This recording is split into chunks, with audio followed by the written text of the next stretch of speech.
warahmatullahi wabarakatuh.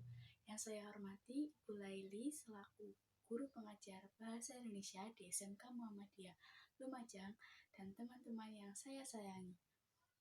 Pertama-tama, mari kita panjatkan puja dan puji syukur kehadirat Allah Subhanahu wa Ta'ala, karena atas limpah dan rahmatnya kita masih diberi kesehatan sampai kini. Tak lupa salawat serta salam saya haturkan kepada junjungan Nabi besar Muhammad SAW, karena atas tuntunannya kepada kita semua sehingga sampai saat ini kita masih berada pada jalan yang diridhai Allah Subhanahu wa Ta'ala. Pada kesempatan kali ini saya akan berceramah dengan tema menghadapi virus corona. Virus corona adalah virus yang menyerang sistem pernapasan. Penyakit karena infeksi virus ini disebut COVID-19. Virus corona bisa menyebabkan gangguan ringan pada sistem pernapasan, infeksi paru-paru yang berat, hingga kematian. Virus ini menularkan ke manusia.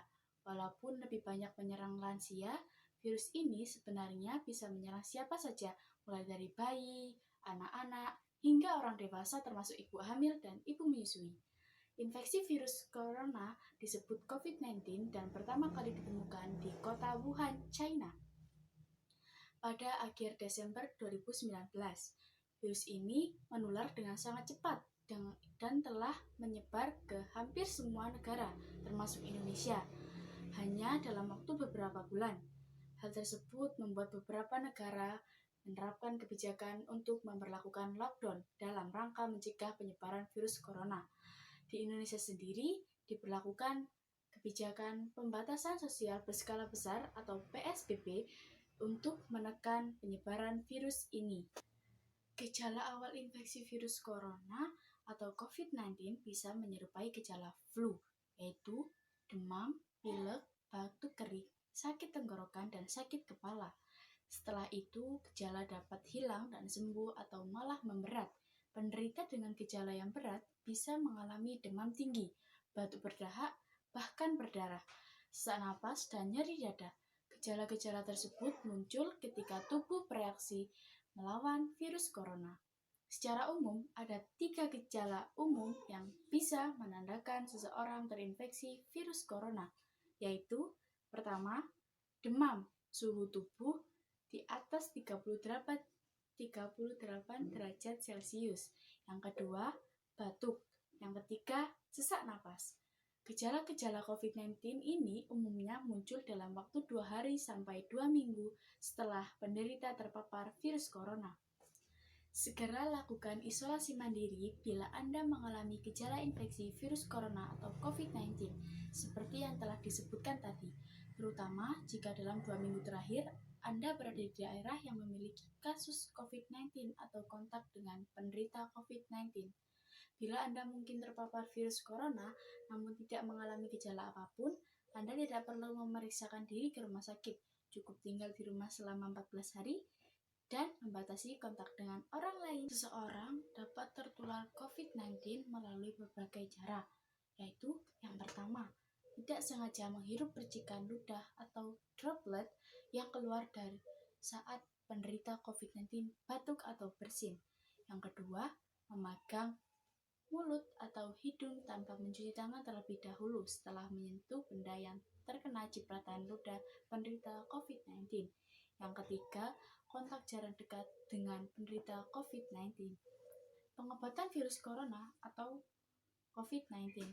Infeksi virus corona atau COVID-19 ini belum bisa diobati, tetapi ada beberapa langkah yang dapat dilakukan dokter untuk meredakan gejalanya dan mencegah penyebaran virus, yaitu pertama, merujuk penderita COVID-19 yang berat untuk menjalani perawatan dan karantina di rumah sakit rujukan. Yang kedua, memberikan obat pereda demam dan nyeri yang aman dan sesuai kondisi penderita. Yang ketiga, menganjurkan penderita COVID-19 untuk melakukan isolasi mandiri dan istirahat yang cukup. Dan yang keempat, menganjurkan penderita COVID-19 untuk banyak minum air putih untuk menjaga kadar cairan tubuh. Sampai saat ini belum ada vaksin untuk mencegah infeksi virus corona atau COVID-19. Oleh sebab itu, cara pencegahan yang terbaik adalah dengan menghindari faktor-faktor yang bisa menyebabkan Anda terinfeksi virus ini, yaitu yang pertama, terapkan physical distancing, yaitu menjaga jarak minimal 1 meter dari orang lain. 2. Gunakan masker saat beraktivitas di tempat umum atau keramaian, termaksud saat pergi berbelanja bahan makanan.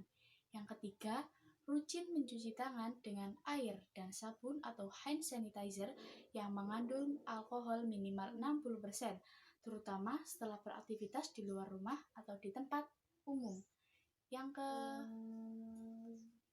Yang kelima, jangan menyentuh mata, mulut, atau hidung sebelum mencuci tangan. Yang keenam, tingkatkan daya tahan tubuh dengan pola hidup sehat. Yang ketujuh, hindari kontak dengan penderita COVID-19, orang yang dicurigai positif terinfeksi virus corona atau orang yang sedang sakit demam, batuk, atau pilek. Yang kedelapan, tutup mulut dan hidung dengan tisu saat batuk atau bersin, kemudian buang tisu ke tempat sampah. Yang kesembilan, jaga kebersihan benda yang sering disentuh dan kebersihan lingkungan, termasuk kebersihan rumah. Untuk orang yang diduga terkena COVID-19 atau termasuk kategori ODP atau orang dalam pemantauan maupun PDP, pasien dalam pengawasan, ada beberapa langkah yang bisa dilakukan agar virus corona tidak menular ke orang lain, yaitu yang pertama, lakukan isolasi mandiri dengan cara tinggal terpisah dari orang lain untuk sementara waktu. Bila tidak memungkinkan, gunakan kamar tidur dan kamar mandi yang berbeda dengan yang digunakan orang lain. Yang kedua, jangan keluar rumah kecuali untuk mendapatkan pengobatan. Yang ketiga, bila ingin ke rumah sakit saat gejala bertambah berat, sebaiknya hubungi dulu pihak rumah sakit untuk menjemput. Yang keempat, larang dan cegah orang lain untuk mengunjungi atau menjenguk Anda sampai Anda benar-benar sembuh. Yang kelima, sebisa mungkin jangan melakukan pertemuan dengan orang yang sedang sakit. Yang keenam, hindari berbagai penggunaan alat makan dan minum, alat mandi, serta perlengkapan tidur dengan orang lain. Yang ketujuh, pakai masker dan sarung tangan bila sedang berada di tempat umumnya atau sedang bersama orang lain. Dan yang terakhir, gunakan tisu untuk menutup mulut dan hidung bila batuk atau bersin, lalu segera buang tisu ke tempat sampah. Demikian ceramah yang dapat saya sampaikan, semoga bermanfaat untuk kalian semua. Saya, Askia Bintang Maharani, selaku murid kelas 10 Multimedia 2, undur diri. Terima kasih. Wassalamualaikum warahmatullahi wabarakatuh.